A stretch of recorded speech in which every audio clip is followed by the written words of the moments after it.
Bonjour à tous et bienvenue sur les ondes de Radio Club de Wallers. Je suis donc aujourd'hui Agnès pour vous présenter une émission sur le concert de Radu Mihaileanu. Nous sommes aujourd'hui avec la section HLP du lycée Notre-Dame avec le thème Fils d'eux et la problématique d'où viennent nos racines, quel lien tisse-t-elle avec le sang, faut-il connaître son passé pour aller vers l'avenir, de quoi se construit-on? Bonjour Agnès. Donc je laisse donc Marie et Jade présenter le synopsis. Alors oui, donc à l'époque de Brejnev, Andrei Filipov était le plus grand chef d'orchestre d'Union soviétique et dirigeait le célèbre orchestre du Bolchoï. Mais après avoir refusé de se séparer de ses musiciens juifs, dont son meilleur ami Sacha, il a été licencié en pleine gloire. 30 ans plus tard, il travaille toujours au Bolchoï, mais comme homme de ménage. Un soir, alors qu'Andrei est resté très tard pour astiquer le bureau du maître des lieux, il tombe sur un fax adressé au directeur. Il s'agit d'une invitation du théâtre du Châtelet, conviant l'orchestre du Bolchoï à venir jouer à Paris. Soudain, Andrei a eu une idée de folie. Pourquoi ne pas réunir ses anciens copains musiciens qui vivent aujourd'hui de petits boulots et les emmener à Paris en les faisant passer pour le Bolchoï? L'occasion tant attendue de prendre enfin leur revanche. Très bien, merci Marie pour cette petite intervention. Est-ce que Dauphine, tu pourrais nous en dire plus sur le réalisateur qui est Radu Mihaileanu? En effet, on retrouve Radu Mihaileanu. Donc, c'est un réalisateur et scénariste français d'origine roumaine. Il est né en 1958 et il fuit la dictature pour se réfugier en Israël puis en France, où il étudiera le cinéma et progressera dans le domaine. Il écrira aussi des livres et des recueils de poèmes. Donc, on a vu Va vie devient au début de la saison, mais il est aussi connu pour La source des femmes et Train de vie. Merci Dauphine. Donc la structure de cette œuvre est assez intéressante. En effet, elle est un peu représentée comme étant une comédie classique, avec dans l'intro une exposition des personnages avec la situation qui est également présentée. Raphaël, est-ce que tu peux m'en dire un peu plus, s'il te plaît? C'est vrai que dès les premières minutes du film, on comprend la situation initiale. C'est Andrei qui est alors un ancien chef d'orchestre qui se retrouve comme homme de ménage dans le théâtre du Bolchoï, va recevoir un fax, va intercepter un fax plutôt du directeur du théâtre du Châtelet à Paris, et il va donc sauter sur l'occasion. Il va reconstituer un orchestre fait avec des musiciens pas du tout experts ou d'anciens musiciens, ce qui va vraiment donner lieu à la situation initiale pour directement nous plonger dans l'action. En effet, nous pouvons décomposer cette œuvre en 3 parties, avec une première partie qui serait l'euphorie du mouvement et tout le groupe de musiciens qui est emporté par la joie du projet. Car c'est vrai que dès le début du film, il y a quand même, comme tu viens de le dire, une grosse euphorie. On est tous emportés par cette joie, ce projet qui semble assez fou mais qui avance. Tous les musiciens qui sont un à un contactés, malgré des fois des conditions de vie assez misérables, et fait d'une manière assez drôle. En effet, c'est Sacha qui conduit une ambulance qui va quadriller la ville afin de trouver tous les anciens musiciens. Donc c'est assez comique, et au final on est tous très heureux de voir cela se dérouler sans imperfection. Tout semble parfait à ce moment-là. Par exemple, même quand ils doivent partir à pied à l'aéroport alors qu'il y a 20 km avec tous leurs gros instruments, c'est si comique qu'on peine à y croire vraiment, mais c'est tellement joyeux, tellement euphorique qu'on s'y prête, et c'est la magie du film un peu. Toutefois, la décision tombe et arrive assez vite dans le groupe des musiciens et tout semble impossible. Raphaël, qu'en penses-tu? C'est vrai que dans cette deuxième partie, donc, qui se situe après qu'ils soient arrivés à Paris, tous les musiciens russes vont donc être émerveillés par cette ville, et ils vont donc tous partir dans leur coin, faire leurs propres affaires. Et donc à ce moment-là, la cause semble perdue, car en fait, ils n'étaient pas motivés par l'idée de faire un concert, mais simplement de voyager gratuitement. Et donc à ce moment-là, l'intrigue du film, qui est donc le vœu de vouloir faire ce concert, se mêle à l'intrigue personnelle de Andrei, qui est son lien qu'on ne connaît pas avec Anne-Marie Jacquet. Donc tout se mêle à ce moment-là, ça devient vraiment un gros nœud de problème. Et tout semble impossible à la veille de la représentation. Par exemple, il n'y a pas eu une seule répétition complète, et même au moment même de la représentation, tout semble impossible, mais il faut y aller, il faut donner tout ce qu'il y a. C'est pour cela qu'à la fin, il y a l'accomplissement et le triomphe de la troupe qui, après toute cette intrigue, va résoudre le problème. Anne-Marie Jacquet va retrouver ses origines. Et le concert va être un triomphe, bien sûr. Car c'est vrai que cette dernière partie, qui va être le concert en lui-même, au tout début, on doute un peu. C'est amené par le fait, par exemple, que les musiciens juifs, par exemple, vont arriver à la fin parce qu'ils étaient en train de marchander dans les coulisses. Donc ça rajoute du comique et on se dit mais ça va jamais arriver, ils n'ont jamais fait aucune répétition ensemble, la soliste et l'orchestre n'ont jamais joué ensemble, donc ça paraît totalement improbable et on peine à y croire, mais sur le moment, dès que la première note se joue, on est emporté par l'euphorie de cette consécration, c'est l'accomplissement, c'est le triomphe de tout ce film. Et comme tu viens de le dire, c'est vrai que tous les nœuds des problèmes se résolvent en même temps. Et donc, c'est le final qui est grandiose. Merci pour cette charmante intervention. Est-ce que désormais, tu voudrais bien me faire un petit tableau de la Russie et du contexte de ce film ? C'est vrai que ce film, il se passe en grande partie en Russie, bien qu'il se passe aussi en France vers la fin, mais essentiellement, moi je trouve que ce qui est super intéressant, c'est que ça montre une peinture sociale de la Russie, car en fait, c'est la Russie ex-URSS, et ça se ressent quand même beaucoup, parce que historiquement, il faut savoir que suite à l'arrivée de la démocratie en Russie, ça a amené beaucoup de problèmes, car ça a amené une forte libéralisation tout de suite des entreprises, mais qui étaient de base collectivisées. Donc ça a amené le fait que seulement les plus riches ont pu investir, ce qui amène en fait une certaine oligarchie. En fait, c'est juste par exemple 1% de la population en Russie qui détient la plupart des richesses. Donc ça amène vraiment un partage des richesses qui est vraiment pas très équitable du tout. Et donc ça se ressent dans le film. C'est un peu cette misère sortie après le totalitarisme. Il y a encore d'autres problèmes parce que c'est cette démocratie qui prend peine à s'installer et tous les problèmes qui vont avec. Et ça se ressent aussi avec la présence des gangsters qui essayent qui font leur propre économie souterraine dans ce pays, qui va vraiment très mal. Et même si ça a mis avec un peu de comique, moi je trouve que ça arrive à peindre assez bien la peinture sociale du pays. On voit bien tous les musiciens qui avant étaient qui vivaient assez bien sont maintenant vivent dans des conditions déplorables et sont prêts à tout pour quitter leur pays. Donc ça montre bien un peu cette nouvelle Russie qui peine encore à se stabiliser. Et donc moi je trouve que c'est super intéressant aussi. Ça, c'est pas juste une comédie, c'est un film social aussi. Donc dans cette Russie post-URSS, il y a des clichés qui persistent et Radu Mihailoiu va réussir à nous les mettre en scène avec brio. Mais toutefois, on peut observer une opposition entre le comique et le réel qui forme une forte dualité dans ce film. Est-ce que, Dauphine, tu veux bien nous en dire un peu plus, s'il te plaît ? Oui, en effet, on peut voir qu'il y a le comique et le drame qui se mêlent.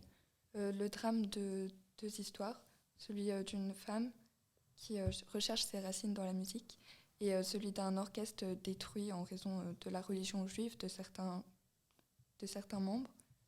Mais il y a aussi une forte part de comique, notamment avec des clichés. Et sur ce point, il n'y a pas de jaloux puisque tout le monde possède ses propres clichés, que ce soit la France, la Russie ou d'autres cultures encore. Donc on peut citer par exemple le fait que les Juifs s'enrichissent en permanence et que c'est leur seul objectif en fait. Ou que les Russes boivent tout le temps. Et qui veulent toujours ramener le parti communiste à chaque fois. Ou encore qu'il y a des gangsters russes qui s'entretuent souvent. Ou vient encore l'image des gitans qui font toujours de la musique accompagnée de leur guitare.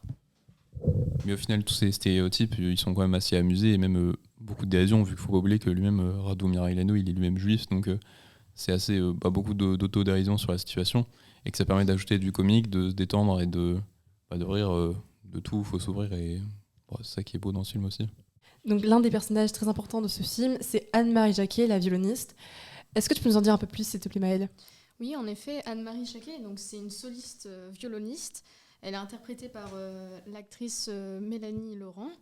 Et en fait, elle a un rôle crucial dans l'histoire parce qu'elle rejoint l'orchestre d'André du Bolchoï. Et elle, en fait, c'est une violoniste donc française et elle a été contactée par André. Et c'est un personnage avec un passé très mystérieux et dont on ne sait pas pourquoi André, du fait, l'avait contacté pour jouer dans son Bolchoï. C'est surtout un personnage très déterminé et qui ajoute justement une dimension très importante à l'histoire du film. Et en effet, cette violoniste, elle est passionnée par son travail d'être violoniste. Elle mélange travail et passion pour justement, sur scène, elle joue pas pour le public, car quand elle joue sur scène, le public n'existe plus du tout. Elle joue pour son émancipation personnelle. Elle n'écoute plus la réglementation des partitions, mais elle écoute plutôt la musique de son cœur. Donc dans ce film, il y a une thématique qui est omniprésente, c'est évidemment le thème de la musique, avec la musique de Tchaïkovski, un compositeur très important de musique classique. Est-ce que quelqu'un veut bien m'en dire un peu plus sur le rôle de la musique dans ce film ? C'est vrai que la musique a une place très très importante dans ce film. D'ailleurs, c'est super intéressant de voir à quel point le réalisateur Radu Mihaileanu arrive à démocratiser, comme on a pu le dire, la musique classique dans son film. Parce que c'est une musique qui est dans l'imaginaire collectif assez noble et peu accessible aux classes plus populaires. Donc il y a un véritable phénomène, je dirais même de triple énonciation dans ce film, puisque nous, on regarde ce film et on fait aussi partie intégrante des passages où il y a de la musique, notamment la scène du spectacle final. Et donc durant cette scène, on est très emporté par la musique, par son pouvoir, la succession de notes qu'il y a. On assiste en fait à un véritable concerto, à un concert. Et du coup, notre seul souhait, c'est de savourer le film. Et voilà. Donc ça suscite évidemment nos émotions, notre sensibilité à la musique. Pourtant, c'est assez paradoxal puisque ce schéma c'est assez paradoxal puisque le film se base sur un schéma artistique assez simple. C'est-à-dire que on a un orchestre qui est très hétéroclite, très disparate, puisque ceux qui composent l'orchestre viennent de différents horizons, exercent en réalité des métiers qui sont assez dérisoires. Donc on pourrait penser qu'ils ne maîtrisent pas réellement le domaine de la musique. Autre chose, c'est que le jeu des acteurs est très impressionnant, puisque ils ont une très bonne interprétation. Notamment les violonistes, les violoncellistes. Anne-Marie Jacquet, comme on l'a dit, celle qui interprète Anne-Marie Jacquet doit incarner le rôle d'une violoniste qui est très talentueuse. Donc elle doit vraiment bien maîtriser son instrument. Et ça, mine de rien, on peut l'oublier, mais c'est très difficile. D'être en connexion avec son instrument et du coup de maîtriser un instrument aussi technique qui est le violon. Et surtout, le message qui est transmis à travers la musique, à travers le film, il est très simple. Mine de rien, il est très généreux aussi. C'est simplement de la tolérance des différentes cultures et l'amitié. Ce qu'on voit également à travers la cohésion du groupe. Alors moi, concernant ce film, il y a une question que je me posais, c'était en quoi la scène finale était une réelle prouesse filmique ? Alors je pense que l'une des scènes les plus marquantes, justement, c'est celle de la fin, car c'est vraiment une prouesse filmique avec des plans de coupe entre Anne-Marie Jacques et sa mère, qui sont très impressionnants et qui captent le regard et l'attention de l'auditeur directement. Et moi, je trouve que ce qui rend cette scène vraiment magistrale, c'est aussi la musique qui anime vraiment le moment. Ça crée vraiment une tension chez le spectateur.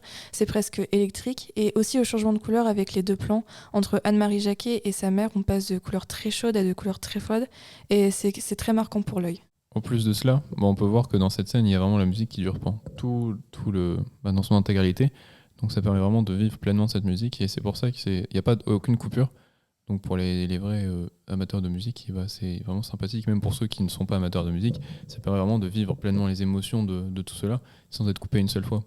Et moi je trouve que c'est vraiment une prouesse filmique, comme tu l'as dit, parce que ça dure quand même 16 minutes. Et donc ça prend du temps. Donc c'est-à-dire que le film a le temps de faire ça et c'est quelque chose de très beau. Très bien. Alors maintenant, nous pouvons passer au mot de la fin. Marie, quel est ton mot de la fin ? Alors moi, ce qui m'a vraiment marqué, c'est la cohésion entre les musiciens et Andreï. Ils se lâchent jamais et ils sont toujours motivés pour faire de la musique, même s'ils sont obligés de partir de la Russie pour aller jusqu'à Paris. Leur passion les anime tous et je trouve ça très beau. Ce qui m'a personnellement touchée, c'est la place de la musique dans le film, puisqu'elle émeut le spectateur, elle donne le rythme et du coup elle nous emporte.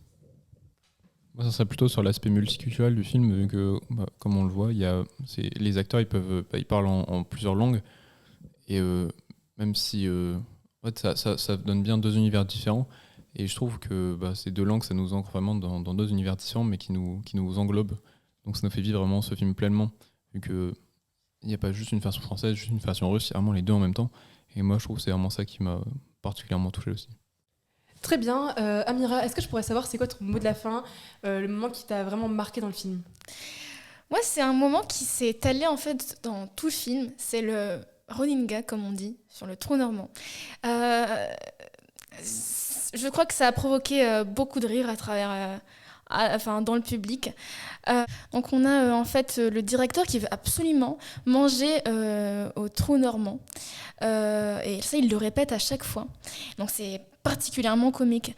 Mais ce qui va faire atteindre le comique à son paroxysme, c'est la scène où il va découvrir en fait, d'un air un peu dubitatif, le trou normand qui en fait leur sang n'existe pas. Donc il va découvrir un restaurant de type maghrébin en fait, un restaurant marocain où on va lui servir, je crois, du couscous. Enfin, je sais pas, mais voilà, c'est très typé et on entre encore cette fois-ci dans le jeu des clichés. Et c'est très intéressant finalement. Et quant à toi, Maëlle? Quant à moi, en fait, c'est plutôt la connexion spirituelle entre la mère et la fille. En fait, elles se sont jamais connues et pourtant on dirait qu'elles se connaissent à travers la musique. Moi aussi, c'est concernant un peu la musique, parce que moi, Tchaïkovski, c'est un de mes compositeurs préférés, et donc ce film m'a énormément plu, de par le rôle très important de la musique, et globalement, j'en garde un très très bon souvenir de par cela. Merci à tous pour cette charmante émission, mes chers chroniqueurs, et je remercie également le lycée Notre-Dame ainsi que le Radio Club de Wallers pour cette émission. Et n'oubliez pas, les films, c'est la vie, mais la vie n'est pas un film.